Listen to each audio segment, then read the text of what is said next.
What's up, Slayers? Mordruk666 here with a quick review of the conclusion of the Doom Eternal storyline, The Ancient Gods Part 2. But first, let's take a quick look at what's new in this DLC. Unlike everything else in Doom Eternal, when you see these purple bastards, don't kill them. If you do, they'll screech like a banshee and buff all nearby enemies for a short time. If you thought the soldiers with plasma shields were obnoxious to kill, just wait until you come across these guys with their indestructible gold shields. Don't bother trying to dash around them, bust out the rocket launcher and aim behind them for a quick kill.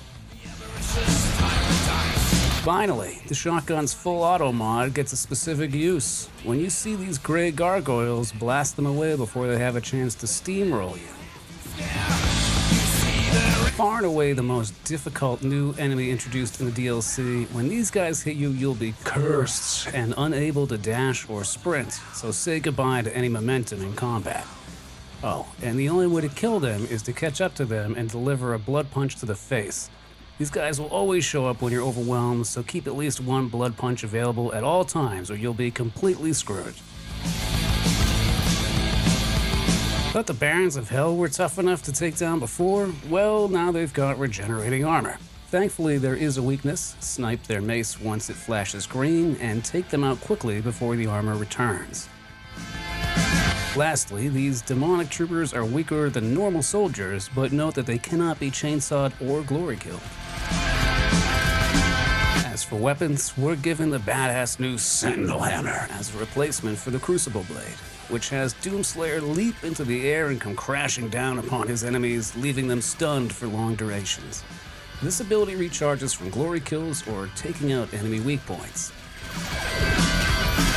Similar to Part 1, there are 3 new levels this time around, leading up to the final confrontation with the Dark Lord. The DLC starts off heading back to Agent Danur, this time to acquire an artifact necessary to travel to the inner depths of Hell. The map is sprawling and mountainous and features a giant crystal monolith which pierces the planet from pole to pole. With the artifact in hand, now we're headed back to Earth in order to locate the Gate of Divam and send us to Hell. The demonic invasion of Earth is hardly what it was at the beginning of Doom Eternal. The pools of lava are gone now as nature reclaims the planet. Another well-designed level which will test your mettle against all of the new enemy types, so be prepared. Finally, we're back in Hell, and this time we've brought company. The level starts out like something from Avengers Endgame, as Doomslayer's allies flood into Hell from various portals, giving the Slayer the time he needs to reach the Dark Lord. Keep an eye out for some really great background fights as Titans battle each other, straight out of Pacific Rim, happening all around you as you make your way to the final boss. At long last, after 28 years, the Doomslayer faces off against the Dark Lord himself. Like a big armored marauder, you'll need to wait for the Dark Lord's attack to flash green before you can give him the old hammer smash face and blast away his armor. Rinse and repeat 5 times to defeat him, but watch for his attacks. They'll siphon away health from you to regenerate his own health. While the difficulty curve is significantly lower compared to what it was in the Ancient Gods Part 1, the emphasis for Part 2 seems to be more on having fun than any type of artificial difficulty. And while some of you might dislike that the game is easier this time around, I found it to be enjoyable, especially from a narrative standpoint. All of the lore wraps up nicely, and the game comes full circle to end where it began, as once the Slayer defeats the Dark Lord, he is then re-entombed until the universe has need of him again. Basically, Doom Guy gets the Gordon Freeman treatment.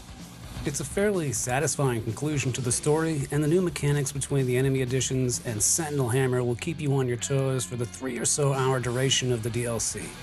As such, I give Doom Eternal: The Ancient Gods Part 2 an 8 out of 10. What did you think of the ending? Let me know down in the comments. And if you enjoyed this video, be sure to like and subscribe. Thanks for watching, Doomslayers. Until next time.